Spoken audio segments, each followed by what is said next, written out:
আজ দুর্গাপুর মিউনিসিপ্যাল কর্পোরেশনের সামনে বাংলা পক্ষ বিক্ষোভ প্রদর্শন করেন ও দুর্গাপুর মিউনিসিপ্যালিটিতে একটি ডেপুটেশন জমা করেন স্থানীয় বাঙালি প্রতিনিধিদের সপক্ষে। মূলত তারা ভাইস চেয়ারম্যান হিসাবে ধর্মেন্দ্র যাদবের উপরে তাদের ক্ষোভ পোষণ করেন এবং একটি ডেপুটেশন জমা দিয়ে তারা বাঙালি যে প্রতিনিধিদের নাম বাদ গেছে তাদের পুনর্বহাল করার দাবি করেন। কিছুদিন আগে মুখ্যমন্ত্রী একটি প্রশাসনিক সভা থেকে বলেছিলেন দুর্গাপুরে পৌরসভার একজন বাদে বাকি সব অযোগ্য, আর তারপরেই সাম্প্রতিক যে নোটিফিকেশন জারি হয়েছে তাতে দেখা গেছে শুধুমাত্র পৌর প্রশাসক অনিন্দিতা মুখার্জি আর ভাইস চেয়ারম্যান হিসাবে ধর্মেন্দ্র যাদব ছাড়া আর কারো নাম নেই।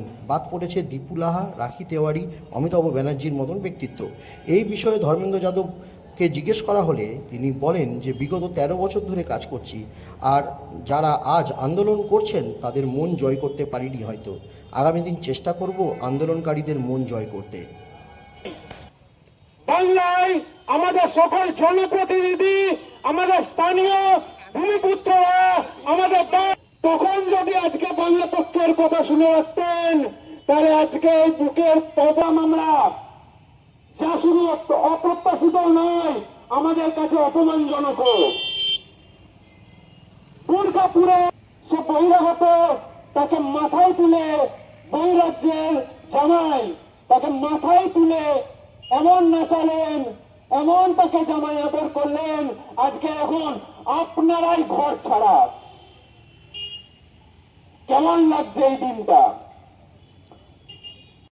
কোনদিনও তোলা সম্ভব নয় এবং স্থানীয় সমস্যা কোনদিনও সমাধান করা সংসদ হোক, সেটা বিধায়ক হোক, সেটা পঞ্চায়েত সদস্য হোক, কাউন্সিলর হোক, কিংবা আমাদের টিএমসি প্রশাসক মন্ডলীর সদস্যরা হোক, আমরা আজকে বাংলা পক্ষ এবং পুনরায় 1 নভেম্বরে যে অর্ডার ছিল যেখানে আমাদের বাঙালি ভাই বোনেরা যারা মানছি না, অবিলম্বে প্রশাসক মন্ডল থেকে বার করতে হবে। বাঙালি এই দুর্গাপুরের বুকে আমরা বৈরাগত বাংলা, আমি কে তুমি কে, আমি কে তুমি কে।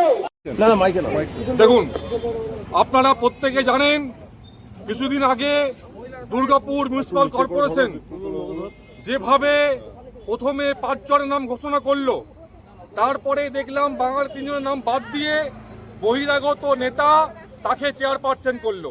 কেন দুর্গাপুরে কি 40টা ওয়ার্ডের মধ্যে কোনো বাঙালি নেতা ছিল না? দুর্গাপুরে কোনো বাঙালি যোগ্য কাউন্সিলর নেই যে ধর্মেন্দ্র যাদবকে চেয়ারপারসন করতে হলো এবং 3 জন বাঙালিকে সরিয়ে দেওয়া হলো। তার প্রতিবাদে আজ আমরা বাংলা পক্ষ পশ্চিম বর্ধমান থেকে আজ আমরা এখানে বিক্ষোভ করছি। আমরা জানাচ্ছি যে এই বিক্ষোভ সভার পরে আমরা কমিশনারকে ডেপুটেশন দেব। সেই ডেপুটেশন লেখা থাকবে copy to Nabanna, copy to পুরমন্ত্রী। অবিলম্বে সমস্ত ক্ষেত্রে সব জায়গায় পুনরায় দুর্গাপুর মিউনিসিপ্যাল কর্পোরেশনের সমস্ত বোর্ডে বাঙালি প্রতিনিধি আনতে হবে। লজ্জা করা দরকার যে দুর্গাপুর কর্পোরেশন ভোট করাতে পারে না এবং তার পরিবর্তে একজন বাইরে থেকে এসে তাকে চেয়ারপারসন করে এবং বাঙালি সরিয়ে দেয়। তার প্রতিবাদে আমরা ধিক্কার জানাই এই রাজ্য সরকারকে। এর আগে আমরা দেখেছি শত্রুঘ্ন সিনহা সাংসদ, কীর্তি আজাদ সাংসদ, সেক্ষেত্রেও কি আপনাদের এই প্রতিবাদ অব্যাহত থাকবে? অবশ্যই।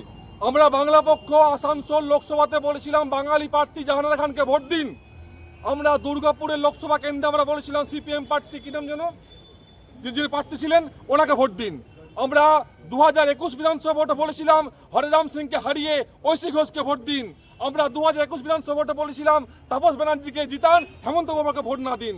বাংলা পক্ষ আগে জাতি রাখে, কোন দল দেখে না।